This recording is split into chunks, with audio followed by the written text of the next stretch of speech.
Oh yeah, my name's Kristian, and I spent a decade of my life working as a magician. And I've traveled the world helping high-achieving men attract high-quality women without being dependent on dating apps, social circles, or grotty nightclubs. In this video, I'm going to share 10 powerful principles from Kabbalah that will transform how you approach dating and relationships. I'll also give you a practical exercise at the end of each principle. So by the end of this video, you will have a clear roadmap for applying these teachings into your daily life. 1. You attract yourself. In Kabbalah, there's a principle known as similitude of form, which essentially means like attracts like. Understand, you don't attract what you want, you attract what you are. If you want to attract a confident, caring, and supportive partner, then you have to embody these characteristics yourself. Many guys think that to attract a high quality woman, they need the perfect line with the perfect delivery said at the perfect moment. But what I make my clients aware of is it's not what you say,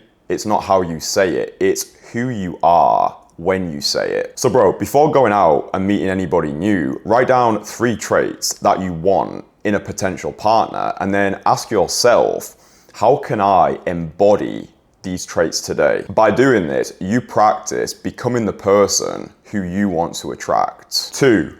Pain is growth. Kabbalah sees challenges and pain as opportunities to grow and become stronger. When you face rejection or heartbreak, it's not a failure, it's an opportunity to grow as an individual. Understand, the universe is inherently neutral, and we decide how to interpret the unfolding of life's events. Bro, there is nothing good nor bad, it's the thinking that makes it so. Perception is reality, and even if it's not true, we make it true by believing in it. So bro, think of a recent rejection or setback and ask yourself, how can I make this the best thing that has ever happened to me? 3. The mirror effect. 4 years ago, I wasn't making any money and I wasn't attracting any women. Why? Because deep down, I didn't believe that I deserved it. My internal state, so feeling unworthy, feeling as though I lacked confidence, was mirrored back to me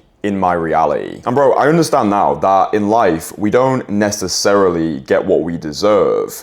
We get what we think we deserve. If you don't feel worthy of abundance, whether it's money, love, or opportunity, then it's unlikely the universe will give it to you. And even if it does give it to you, it's unlikely you'll be able to keep it for very long. This is why lottery winners go broke. It's because they haven't become the version of themselves who believe they deserve the money. What I found to be true in my own life is as soon as you shift your belief system and you start thinking that you deserve more, the universe starts to reflect this back to you. And if you want my exact blueprint for how I rewired my entire internal belief system, then stay until the end of this video and I'll give it to you. 4. Generosity creates abundance. The secret to abundance is giving.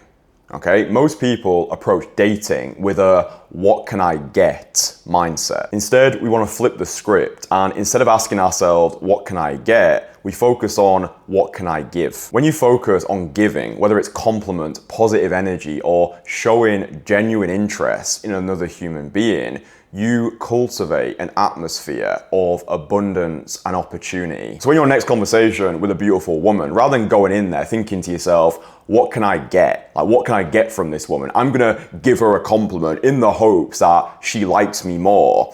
Instead of all that nonsense, you go in there with a, how can I make this person feel fucking amazing? When you have this mindset, you operate from wholeness rather than from lack, okay? Because understand, the person who has the most cares the least. If you had, just as a thought experiment, if you had 10 beautiful women in your phone on speed dial who were desperate to go on a date with you tonight, imagine how you would interact with the rest of the world. Imagine how generous, how non-needy, how detached from outcome you would be. And then act as if this already is your reality. Like we learned before, nothing's real. Like perception's reality. Even if it's not true, we make it true by believing in it. 5, the power of intention. Kabbalah teaches that intention shapes reality. What you expect is what you'll experience. If your intention is to have fun and connect, then you'll radiate positivity. But if your intention is fear or neediness, then this is what people will pick up on. So before approaching somebody, just take 10 seconds, and during this time, you set a positive intention. That intention could be as simple as saying to yourself, I'm here to enjoy myself. I'm here to create an amazing moment and leave this person better than I found them. 6, restriction. This principle is about restricting reactive behaviors. Desperation, over pursuing, texting somebody impulsively because you're scared of losing them.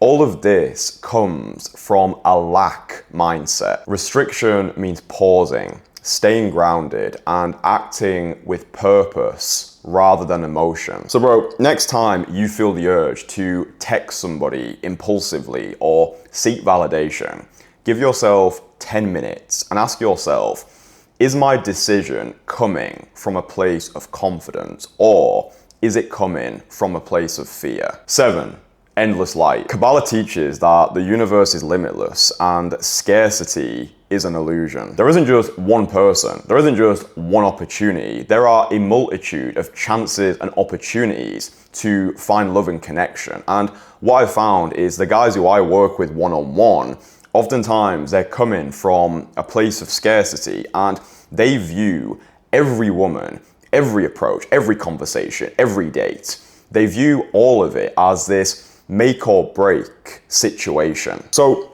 when you feel this scarcity creeping in, when you have this emotional fear of losing somebody, what I want you to do is write down 5 reasons why your life is already abundant. And when you can go internally, when you can express joy and gratitude for what you've already got, this is what allows you to operate from a place of wholeness rather than from a place of lack. 8, overcome the ego. The ego creates walls. It makes you chase validation, control, or the need to win. But bro, true connection comes when you let go of the ego and focus on leading with authenticity. So the next time you're interacting with a woman and you start to have these fears from scarcity, like, oh, what if I lose her? What if I'm not good enough? What if I say the wrong thing and annoy her and she leaves me like my ex-partner left me? Ask yourself, am I trying to connect or am I trying to prove something? If it's the latter, then let it go and choose connection over ego. 9, the power of presence. In Kabbalah, there's a focus on living in the present moment. Regret about the past or anxiety about the future disconnects you from the flow of life. The present moment is where connection happens. So let's say on your next date, for example, rather than being up in your head, being all calculated, trying to strategically decide, how am I gonna get this girl back to my place? Being up in your head like, oh, does she like me? Am I saying the right thing? Am I being high value right now? Am I being alpha enough?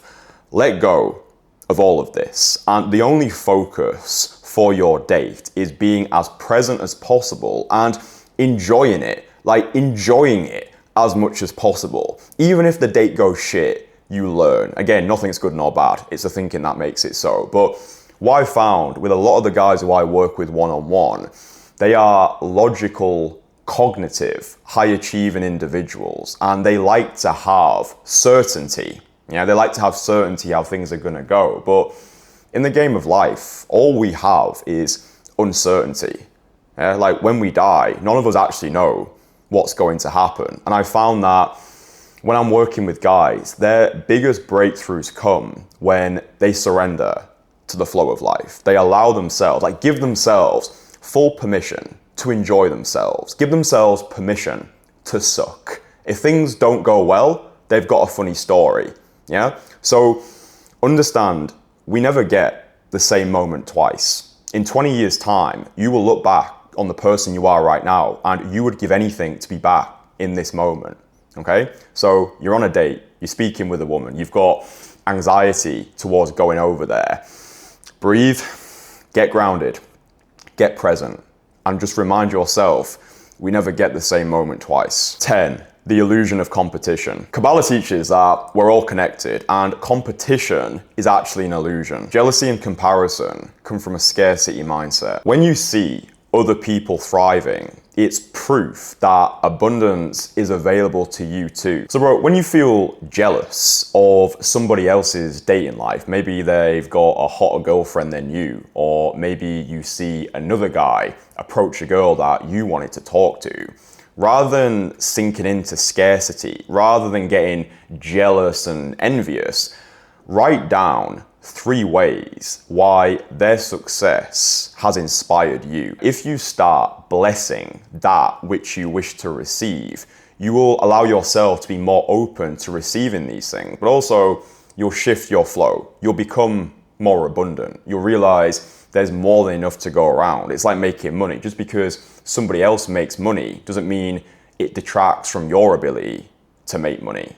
Yeah, so celebrate that stuff. You see a guy driving a nice car, you see a guy with a smoking hot girlfriend, you hear about a guy who's just made millions of dollars. Bless that stuff. Yeah, I used to be a really jealous person. I used to be cripplingly insecure. I would always walk into bars or nightclubs and I would always put everybody else above me. And I would always see if a guy was talking to a hot girl, or if a guy had a nice car, or a guy had materialistic trophies, which he implied he'd made a lot of money. This would always make me feel insecure and unworthy. And as soon as I started blessing these people, as soon as I started seeing their abundance as proof that abundance was out there, if somebody else can do it, it was evidence that I could do it. It allowed me to feel more abundant. It allowed me to feel as though, oh, this is possible. And it just stopped me from being in that peasant mindset of like, oh, fuck these guys. Oh, money's evil. Oh, everyone's evil. So bro, if you want my personal blueprint, I don't know why I'm sat like this. If you want my personal blueprint, the exact process that I've used to rewire my entire internal belief system, then there's a link in the comments that'll allow you to download my free course. It's a completely free course. And there's a module in that course titled Mindset Mastery. Bye.